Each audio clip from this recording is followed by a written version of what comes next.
Hey everybody, Sean here with Elite Handyman Services of Pennsylvania. Saturdays are for the DIYers, so today's DIY tip is all about how to prepare a room for paint. I've got some of the tools that I use here in front of me for preparing a room for paint. We're going to talk through everything you need to know about preparing a room for paint, and then next week we're going to talk a little bit more about how to paint and how to finish. So preparation is the key to a professional looking finish when you're painting. The very first thing you need to do is you need to clear your room. Take things off the wall, move out as much furniture as you can, and the big pieces, couches, armchairs, coffee tables, beds, push them towards the center of the room and cover them with a drop cloth or canvas, plastic, anything that's going to keep them protected and safe, especially if you're painting ceilings. So once you've moved furniture to the middle and protected it, you want to protect the rest of the room. You want to use drop cloths, ram board, all sorts of things to protect your floors. The very next thing that you want to do is you want to go ahead and make sure that all of the surfaces you're painting are nice and clean. I usually go right on through and I dry dust just with a shop cloth. If your walls are particularly greasy or messy, you're going to want to use a damp cloth, and you might want to use a mild soap as well. Once you've done that, you want to make sure that your walls are dry, and then you want to go ahead and you want to make repairs to your walls. Things like nail holes, things like imperfections that may have arisen from pushing a piece of furniture into the wall. There are a few different tools that I use when I'm going through and I'm preparing a room for painting.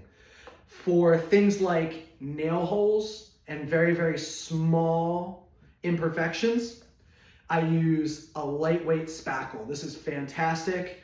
You get a little bit on a putty knife and you pack it right into that little hole and it dries super fast. For anything that's larger than that, I go ahead and I use joint compound to patch those holes. I've got a couple of different types of joint compound that I always carry in my kit. I carry Easy Sand 5. This is 5-minute joint compound. That means once you mix it up, you get about 5 minutes of work time. And it all depends upon the consistency that you mix it to. If you mix it a little runnier, you might get a little more. If you don't mix it quite runny enough, it'll cure up really fast. So I carry Easy Sand 5, and I also carry Easy Sand 20. Similar to Easy Sand 5, this gives you roughly 20 minutes of work time. If I have a lot of holes that need repairing while I'm preparing a room, I'll go straight for the Easy Sand 20 so that I don't have to mix up a bunch of different batches of joint compound. If I have 1 or 2 spots that need patching, I'll go right for the Easy Sand 5 so that it dries a little quicker. And if I'm looking for a little middle ground, I'll actually combine the two. I'll mix them up and I'll get somewhere between 5 and 20 minutes work time depending on how much of each I use. I mix them up in a pan like this, and actually to save time with cleaning, I always line it with a trash bag so that when I'm all done, I can just pop the trash bag off and throw it away.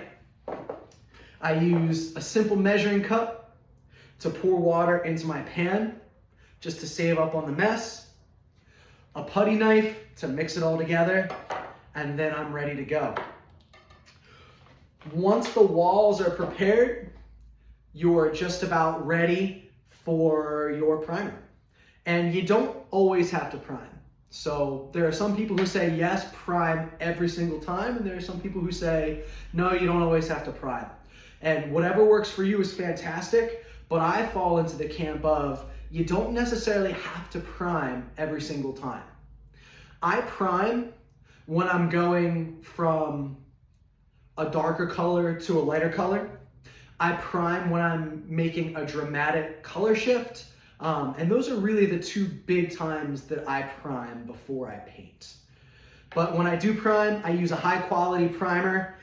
This is kind of my go-to, especially for bathrooms and kitchens and anywhere else that could be a moist space, I go for Kills, the mold and mildew primer for anywhere that could be a moist space. I'm a big fan of Kills, and I'm a big fan of Binzinzer too.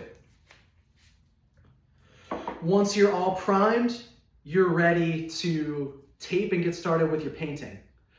I typically only tape trim to wall, and I typically only tape right by my baseboards. I've been doing this for a really long time. I can get a really straight cut in without the tape, but for a DIYer, I'd recommend taping anywhere that you don't want finish paint. Some other things that I have in here that I always have in my painting kit, I always have mesh tape for patching, and I always have paper tape for patching, so that if I have a larger patch, I can use either of these two to get it done. I've also got my 5-in-1 tool. I'm a big fan of the 5-in-1 tool. I use it for opening paint cans. I use it for cleaning my rollers. I use it for, like, if I need to notch out a small hole to make it a little bigger to patch, I use it for that. So many different purposes for this. I'm a big fan of my 5-in-1. And then I always have medium grit and fine grit sandpaper. These two things, as well as a sanding sponge. I use them after I finish with any kind of spackle or joint compound. We give it a nice sand. We get that surface flush with the wall, so we have a nice smooth finish. Last but not least, I always have alcohol swabs, rubbing alcohol swabs in my paint kit, because you never know when you're gonna have a small drip or a small spill. They happen all the time. The key is to clean them up quickly, and these alcohol swabs make it so easy to do that. So there you have it. These are my tips on preparing a room for paint. Thank you so much for watching, and if this feels like a lot of work and you'd much rather hire somebody to do it, painting is one of my favorite things to do. If you're in the greater Philadelphia area, don't hesitate to comment, send me a message. My contact information is in the description and right here at the end of the video. Thanks again for watching, and happy DIYing.